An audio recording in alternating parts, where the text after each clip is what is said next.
Baik saudara yang kekasih, mari pada kesempatan ini kita mendengarkan firman Tuhan yang tertulis di dalam Ibrani pasal 10 mulai ayat 35 sampai ayat 39.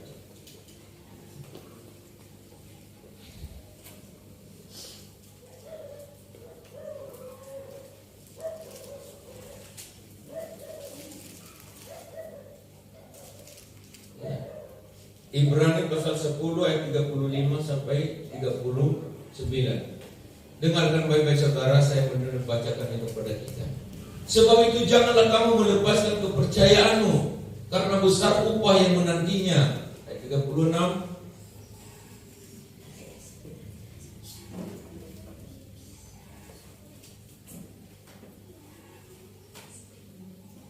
Sebab kamu memerlukan ketekunan, supaya sesudah kamu melakukan kehendak Allah, kamu memperoleh apa yang dijanjikan itu.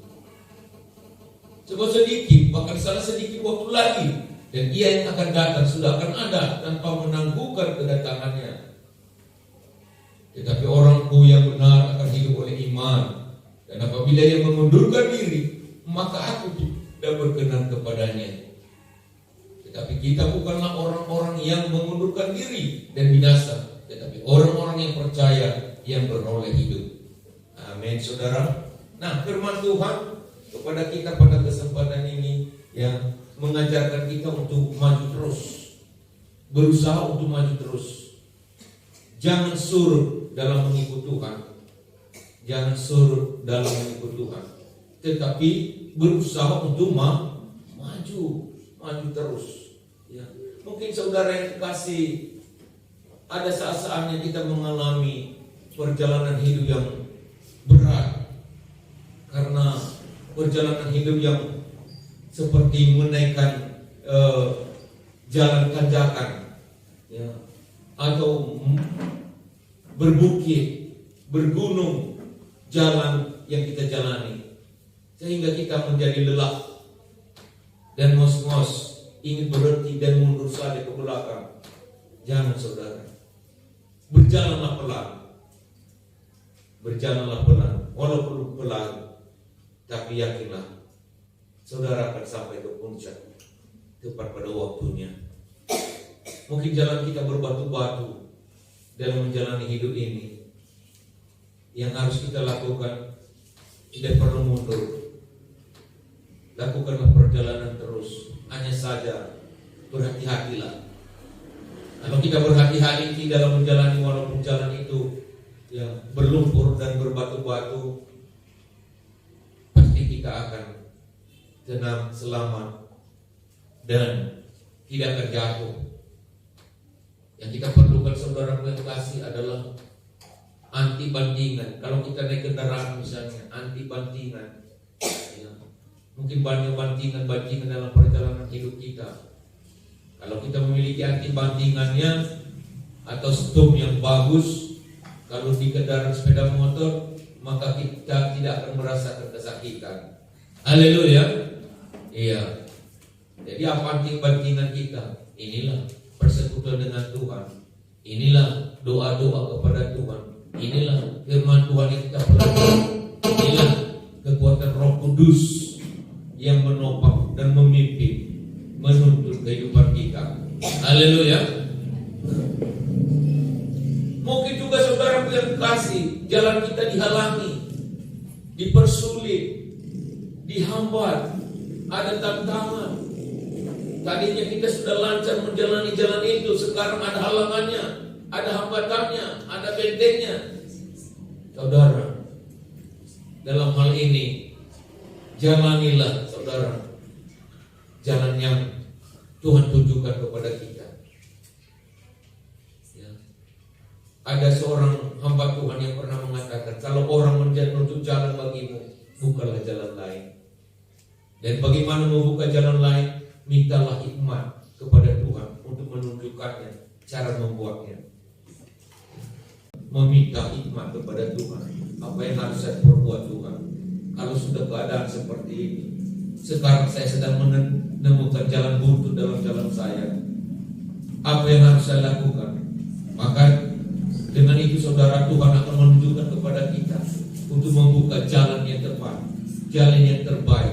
Dan itu saudara kasih yang harus kita lakukan. Dan percayalah, ya, mereka yang menghambat jalan kita akan terkejut dan terheran-heran. Mereka akan salah sangka, ya, dengan kita, dan mereka akan mengatakan bahwa luar biasa, ya. Haleluya. Orang ini semakin dihambat, semakin merambat. Orang ini semakin digempur, semakin makmur. Orang ini semakin dibabat, semakin merambat. Amin, saudara kasih. Orang ini semakin digusur, bahkan semakin makmur. Nah itu, kalau Tuhan berpihak dengan kita, itu yang kita inginkan, saudara. Tuhan terus berpihak dengan kita. Kita menginginkan, ya, Tuhan itu terus bercampur tangan dalam hidup kita. Kalau kita, saudara kasih, berusaha untuk menjalani hidup kita dengan kekuatan kita, maka kita jangan-jangan nanti seperti Petrus. Simon Petrus menghadapi gelombang badai kehidupan yang akhir-akhirnya, saudara, yang penuh dengan ketakutan dan kekhawatiran akan binasa. Tetapi kalau Tuhan ada, kita bangunkan dalam hidup kita minta hikmat kepada Tuhan, maka Tuhan itu yang akan pegang tangan kita. Tuhan akan tolong kita, ya. Dan dia katakan, tetapkanlah kepercayaan, jangan kurang percaya. Haleluya. Firman Tuhan yang kita baca pada kesempatan ini, ya, dia katakan, jangan melepaskan kepercayaan. Kamu memerlukan ketekunan untuk menantikan upah yang telah tersedia bagimu, ya. Dan upah itu Tuhan sudah sediakan bagi orang yang tekun, bagi orang yang maju, bukan orang yang mengundurkan diri. Sebab kamu memerlukan ketekunan supaya sesudah kamu melakukan kehendak Allah, kamu memperoleh apa yang dijanjikan itu. Kita harus fokus memandang ke depan. Tadi saya sudah sampaikan bahwa mungkin ada saat-saatnya jalan hidup kita yang kita jalani, ya, bergunung, berbatu, berlembah, dan mungkin menemui hambatan, jalan buntu. Dalam hal ini, saudara, nantikan saja, ya, janji Tuhan itu. Klaim saja janji Tuhan itu, bahwa Tuhan itu pasti akan menggenapinya, pasti akan menyatakannya tepat pada waktunya.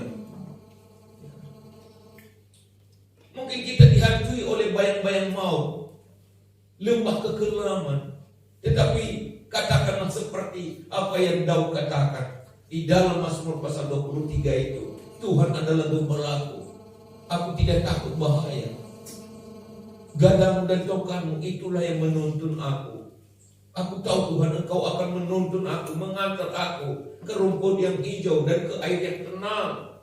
Sekalipun aku melewati lembah kekelaman, bayang-bayang mau, sekalipun aku tidak takut bahaya, sebab Engkau besertaku. Jadi itulah saudara yang kasih, yang perlu kita katakan selalu kepada Tuhan, ya.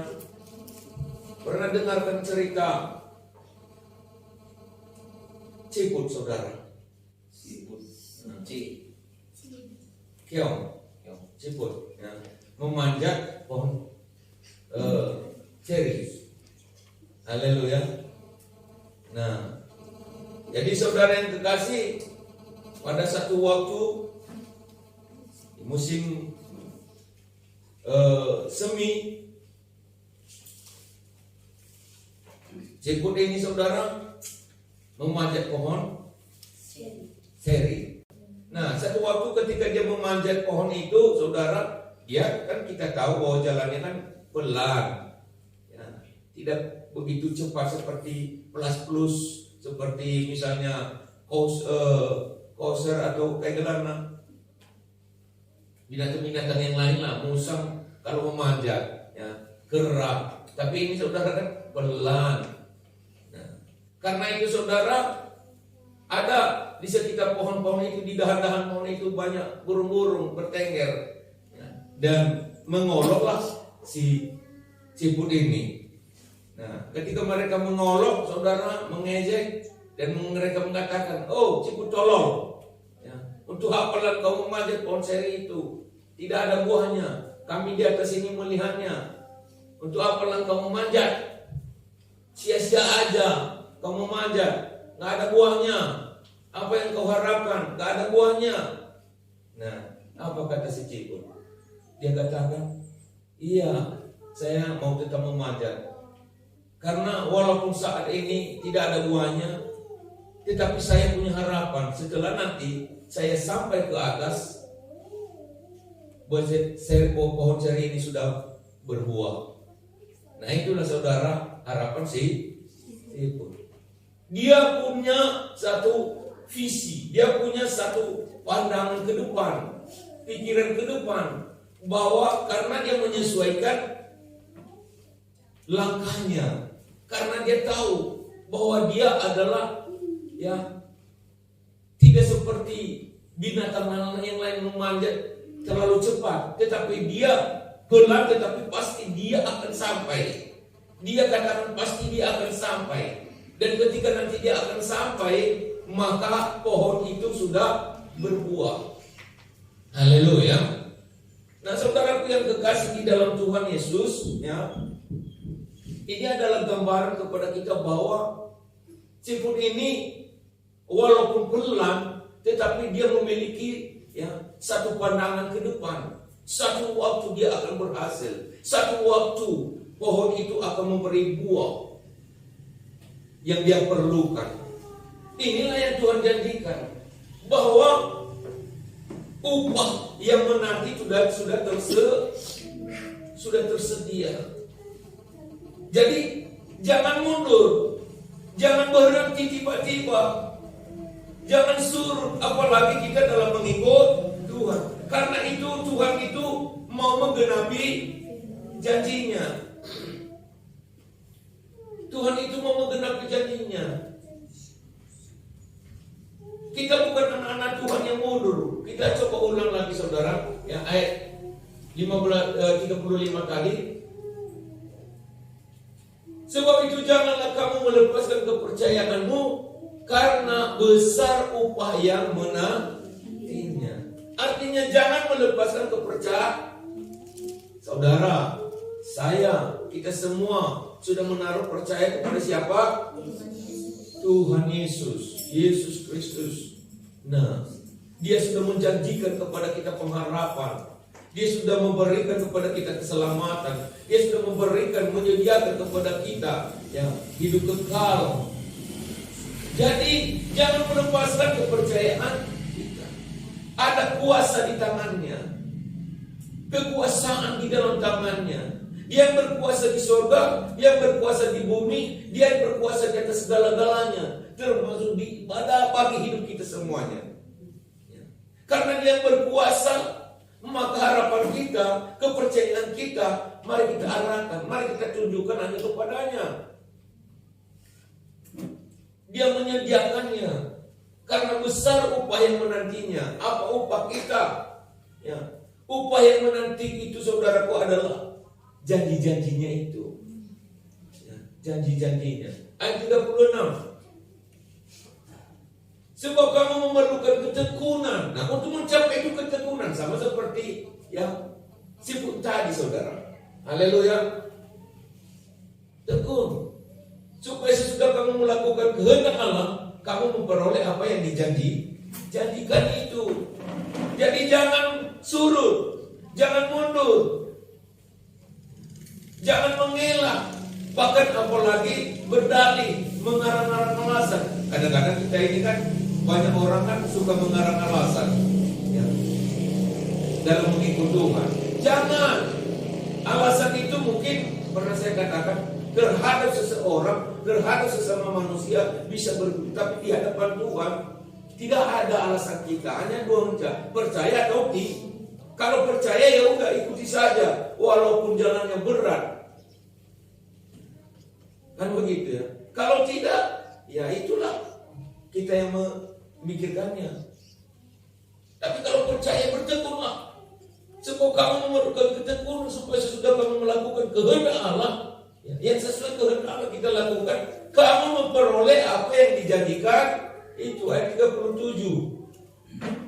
Sebab sedikit, bahkan sangat sedikit waktu lagi, dan yang akan datang sudah akan ada tanpa menangguhkan kedatangannya. 38.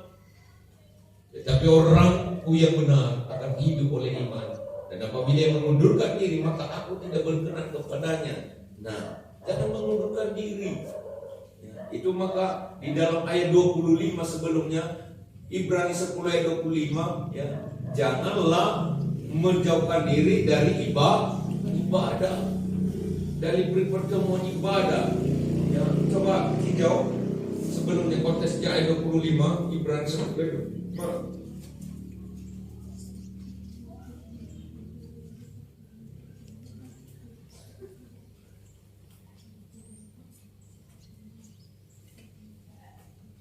Janganlah kita menjauhkan diri dari pertemuan ibadah kita seperti dibiasakan oleh beberapa orang, tetapi marilah kita saling menasihati dan semakin giat melakukannya menjelang hari Tuhan yang mendekat.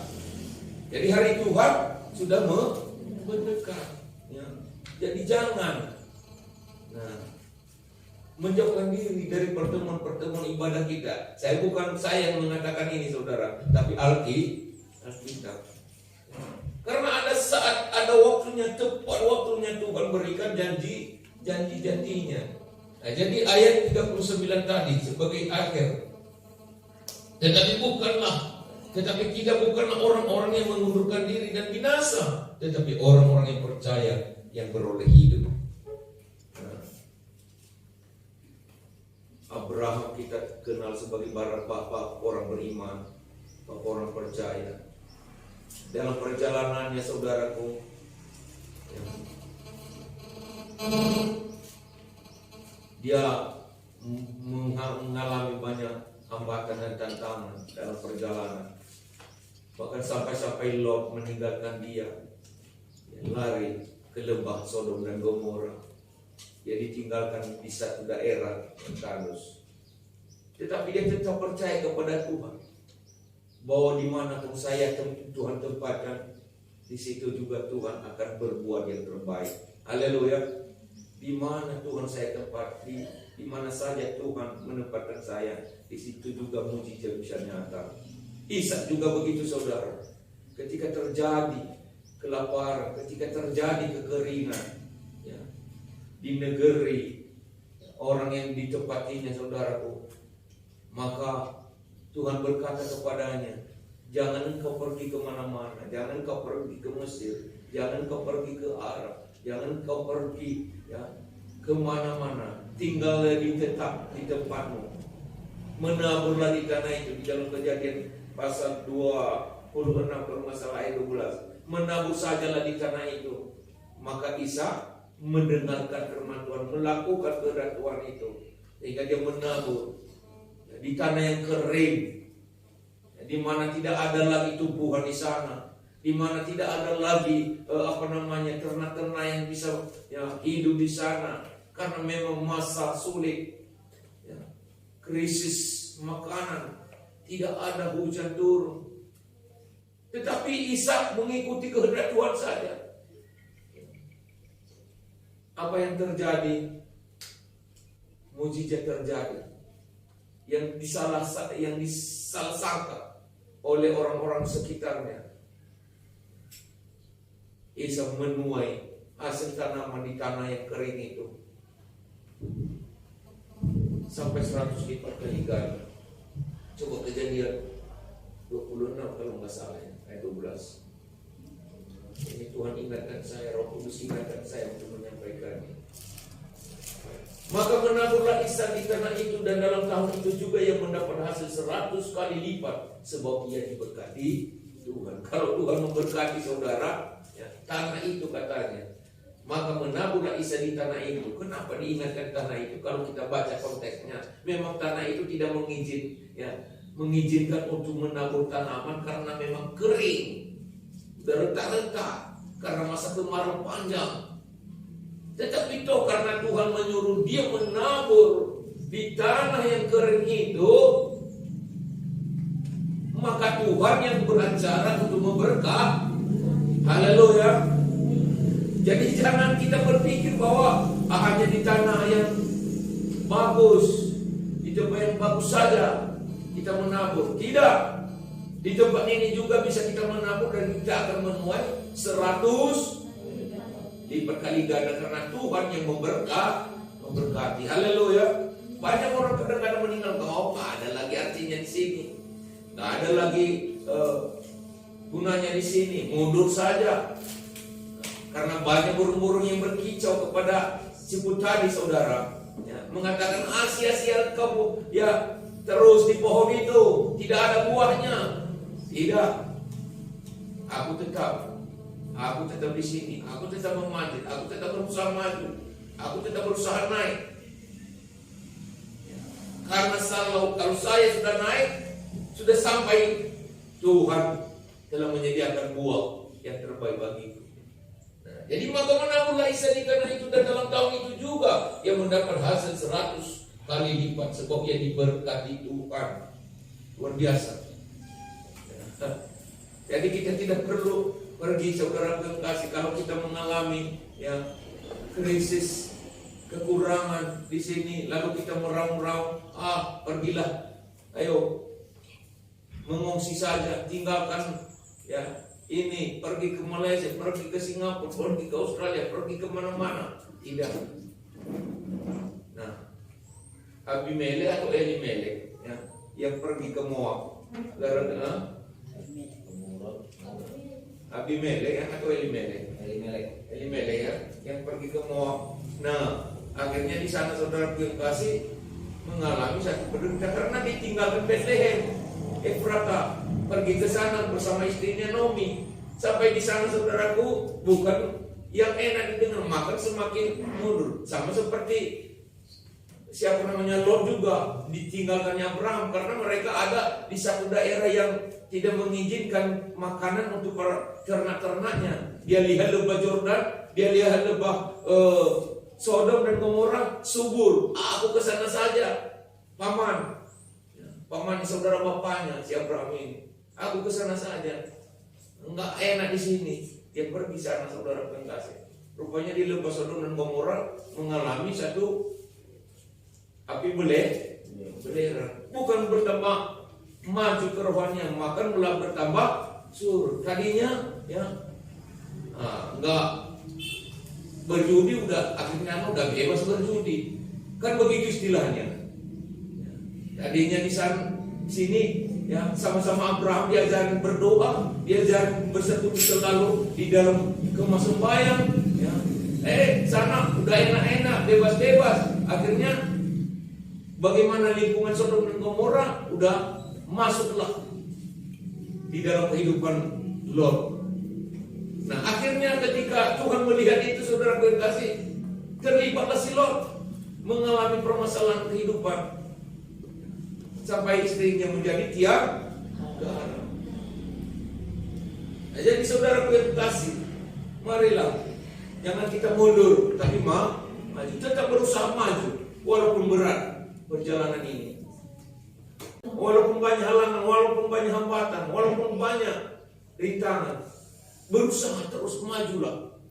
Jadilah seperti orang yang di kolam Bethesda itu. Tahu saudara, sudah 38 tahun menunggu-nunggu, mau turun tapi ada orang yang mendahulunya. Lalu tiba-tiba datang Tuhan Yesus, apa yang kau inginkan ku perbuat bagimu? Hai Bapa, dia katakan, aku ingin sembuh, tetapi setiap aku mau mencelukan diriku di kolam ini. Karena kolam itu, saudaraku, menurut ya orang-orang di situ ada saat-saatnya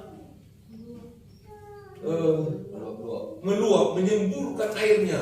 Dan saat itu menurut pengertian mereka ada malaikat-malaikat turun ke kolam itu, dan pada saat itu saudaraku meluap, mancur airnya di situ. Pas orang mau turun, apapun penyakitnya menjadi sembuh. Nah, itulah fenomena alam ya. Tiba-tiba saudara datang Tuhan Yesus, dia lumpuh, nggak bisa berbuat apa-apa terhadap dirinya. Setiap dia berusaha untuk mau turun, ada orang yang mendahulunya. Tuhan Yesus, apa yang kau inginkan? Aku ingin sembuh. Ya, kamu ingin sembuh, nggak usah harus di kolam itu. Sudah, berdirilah, angkatlah tilammu, gulunglah dan berjalanlah. Mujizat Tuhan juga bisa menyembuh. Mujizat Tuhan juga bisa membuat kita bangkit. Mujizat Tuhan juga bisa kita membuat kita berjalan maju. Mujizat Tuhan juga bisa membuat kita diberkati. Jangan fokus pada satu hal itu. Itulah yang saya katakan tadi. Mintalah hikmat kepada Tuhan. Jangan kita merengek-rengek karena dunia, seakan-akan menangkal kehidupan kita. Haleluya saudara. Iya. Jangan terus saja kita kata tidak Tuhan. Aku tetap percaya bahwa apa yang kau lakukan itu tidak ada yang sanggup menghambatnya. Apa yang kau perbuat tidak ada yang sanggup untuk menghalanginya. Apa yang telah kau rencanakan tidak ada yang sanggup untuk memberhentikannya. Engkau tak pasti melakukannya tepat pada waktunya. Haleluya. Termasuk ya berkat untuk hidupku, berkat bagi diriku, bagi keluargaku, bagi jemaat di tempat ini. Haleluya. Itu saja saudara yang kasih yang saya klaim di hadapan Tuhan. Ya. Jadi jangan pernah mundur, jangan pernah surut. Mungkin sehari ini, mungkin hari ini nampaknya orang dunia berkata, kau itu udah gagal, kau itu tidak dapat mendapat apa-apa, kau itu sudah ya, menemukan hal yang nihil. Ya. Kalau Tuhan berkata, jangan, bangkitlah, majulah, berjalan saja. Amin. Nah, itu syarat Tuhan. Tidak payah kok. Aku mau datang kepadamu Tuhan. Apakah engkau itu ketika Simon Petrus melihat dia ya, berjalan di atas air itu? Dia datanglah. Kan tidak panjang. Datanglah. Karena dia fokus, dia datang. Ya biasa saja menjalani air itu. Sama seperti menjalani jalan darat. Dia fokus. Tetapi ketika ada angin sepu-sepu yang menggoncang hati pikirannya, menggodai perasaannya dan mungkin mengatakan kepadanya di dalam perasaannya, oh Petrus, engkau bukan di atas perahu ini. Engkau sudah tinggalkan komunitasmu. Ya. Engkau tidak sedang berada di lingkunganmu yang lama. Nah, ketika dia memikir-mikirkan itu tenggelamlah dia. Tadinya dia mengalami mujizat. Tadinya dia sudah mengalami kuasa Tuhan itu. Tetapi tiba-tiba baru Tuhan tolong. Apa kata Tuhan? Kenapa engkau kurang percaya? Nah ini udah terjadi kurang percaya. Kadang-kadang kenapa kita tenggelam menjadi mundur dalam Tuhan? Kadang-kadang karena kita kurang tidak percaya penuh. Percaya penuhlah kepada Tuhan. Percaya kepada Tuhan itu jangan tanggung-tanggung. Serahkan hidup 100%. Tapi menyerahkan hidup sepenuhnya itu adalah tindakan kita. Segala seluk-beluk kehidupan kita. Mari kita ya, serahkan sepenuhnya kepada Tuhan. Nah, aku mau ikut engkau Tuhan, saya tidak tanggung-tanggung. Saya mau ikut sepenuhnya, maju terus di dalam Tuhan saudaraku. Kita akan diberkati. Tapi istri Lot yang berjalan mengikutnya menoleh ke belakang lalu menjadi tiang garam. Ini juga tadi 19 ayat 26. Ya, Kejadian 19. Itu kenapa sampai istri Lot menjadi tiang garam? Karena itu tadi. Dia udah lupa lagi berdoa. Tadi waktu sama-sama Abraham terus ya, mengingatkan, ayo anak-anakku jam berdoa, ayo anak-anakku jam hari ibadah kita, ayo anak-anakku. Dan begitu kata Abraham. Nah datang ya silo dia, kamu sini aja bapak, Pak muda, Pak tengah sini aja. Nah, kami mau ke Sodom dan Gomora dulu di sana. Ya bagi-bagi naku kan gitu. Akhirnya teradopsi orang itulah kebiasaan orang Sodom dan Gomora. Jadi ini sehingga karena itu terjadi suatu malapetaka penghukuman kepada orang Sodom dan Gomora, maka Tuhan Abraham ingat kepada keponakannya Lot. Bapak, sehingga terkenal yang namanya disitulah kita dengarkan doa syafaat Abraham. Jadi berkata, Bapak, Tuhan, Tidakkah kau sayang kepada orang Sodom dan Gomora? Aku sayang. Kalau ada 50 orang yang benar di Sodom dan Gomora, tidak akan untuk membalikkan itu Sodom dan Gomora. Baik, diperiksalah 50 orang gak ada. Berdoa sama lagi Abraham. Kalau ada 45 juga tidak ada. Kalau ada 30 Tuhan, 30 orang juga tidak ada. Sampai 5 orang pun tidak ada. Terpaksalah. Jadi bagaimana itu keponakan Lot? Ya, bagaimana dia? Suruh dia ya keluar dari Sodom dan Gomora itu, kata Tuhan. Maka diutuslah seorang malaikat, beberapa malaikat untuk menjemput. Itu pun berlama-lama sampai malaikat itu ya menarik si Lot sampai ke pintu gerbang. Larikan dirimu, larikan keluargamu. Dipaksa, banyak dulu omelkan. Iya, sebentar lah, masih belum terkumpul ini, hartaku ini.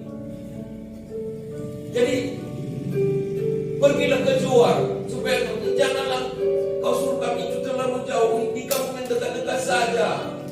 Ya udahlah, pergi keluar. Berlama-lama. Karena apa? Kenapa berlama-lama? Karena memikirkan harta. Sampai di pintu gerbang, si istri Lot menoleh ke ulang. Didengar tadi telingaku ya. Ini dengan anting-antingku, didengar dari gelang emasku, macam-macam lah. Akhirnya dia pur dari atas api belerang. Berubahlah dia menjadi tiang garam. Bahkan dikatakan orang yang pernah yang meninjau di sana sampai sekarang ada tiangnya. Haleluya. Nah, itu saudara. Ini adalah gambaran, ini adalah peringatan kepada kita. Kalau udah Tuhan ingin mau melepaskan kita dari lingkungan duniawi, jangan menoleh ke duniawi lagi. Jangan ingin kembali lagi ke belakang. Jangan ini buahlah karya, buai sama ukuran. Adi bagi karya kudali, adi bagi karya, adi likap temane. Padahal tujuan Tuhan untuk menyelamatkan kita. Tujuan Tuhan untuk memulihkan kita. Tujuan Tuhan untuk menyembuhkan penyakit kita. Kenapa masih ingat-ingat lagi? Mana lebih baik mujizat Tuhan atau kekuatan tangan dokter? Saya pikir tidak ada yang terindah lain mujizat Tuhan ya. Karena kalau dia sudah menyatakan mujizat spontan, tanpa kita rasakan kita hidup ini sudah berubah. Bisa kita diubah oleh pendidikan dunia, bisa, oleh segala fasilitas dunia, bisa. Tetapi proses saudara. Tapi kalau Tuhan yang mengubah, bisa spontan, bisa tepat pada waktunya. Tuhan bisa ubahkan. Lalu kita terheran-heran sendiri. Saya pikir aku ini tadi tidak ada apa-apanya. Kalau diukur menurut ukuran dunia, saya ini orang bodoh, saya ini orang tak berguna, saya ini hanya nomor seret, nomor 10 atau nomor 20, nomor 30. Nggak ada hitungan apa. Kok saya bisa begini ya? Saya sehat-sehat, saya aman-aman. Karena itu, kenapa semua itu terjadi? Karena orang yang bekerja keras berusaha sama seperti orang duniawi, tetapi belum tentu bisa mencapai ya, ketenangan pikiran dan ketenangan hidup itu. Belum tentu. Itu karena bukan muji. Kalau mujizat yang berlaku, saudara kasih beda caranya. Tapi itu tadi, hanya caranya jangan melepaskan kepercayaan kita kepada Tuhan. Kita harus berteguh dalam iman kepada Tuhan. Sama seperti Abraham, sama seperti Yusuf, sama seperti Daud, banyak tokoh, sama seperti Ayub, banyak tokoh-tokoh orang percaya dan tokoh-tokoh orang beriman yang benar-benar berhasil. Kenapa kita tidak mengikutinya? Kenapa kita tidak mau mencontohnya, meneladaninya? Kenapa kita harus ikut-ikutan dengan gerak-geri program sistem yang dunia atur? Jangan. Jadi jangan melepaskan kepercayaan. Jadi jangan suruh dalam mengikut Tuhan, majulah, berusaha untuk maju. Ya. Nah, kadang-kadang kita saudara yang kasih kalau hanya memikirkan hari Minggu kita ke gereja Minggu, tidak pernah mau berusaha untuk bertumbuh, membaca firman Tuhan, berdoa di kediaman kita, mendengarkan hal-hal rohani. Ini kadang-kadang kebanyakan mau mendengarkan hal-hal ya, dalam satu hari berapa jam saudaraku? 24-nya satu hari satu malamnya. Nah, dalam 24 jam itu berapa jam waktu kita untuk kita berikan kepada pendengaran dunia ini? Dari ocehan kiri kanan kita, keluarga kita, perasaan kita, berapa jam yang kita berikan untuk Tuhan? Adakah 1/10-nya? Adakah 1/10? Berarti kalau 24 jam itu 1/10-nya berapa itu? 24 jam. Nah, 24 jamnya. Adakah kita merenungkan firman Tuhan? Adakah kita bersekutu kepada Tuhan? 10% itu kita berikan untuk Tuhan. Kadang tidak. 1 minggu 7 hari Tuhan minta hanya 1 hari. Kadang-kadang itu juga kadang-kadang berat ya. Kalau bisa milik semua, jangan. Yang untuk Tuhan harus tetap untuk Tuhan. Haleluya. Supaya kita diberkati. Waktu kita, tenaga kita, pikiran kita, renungan hati kita. Ya. Begitu saudara.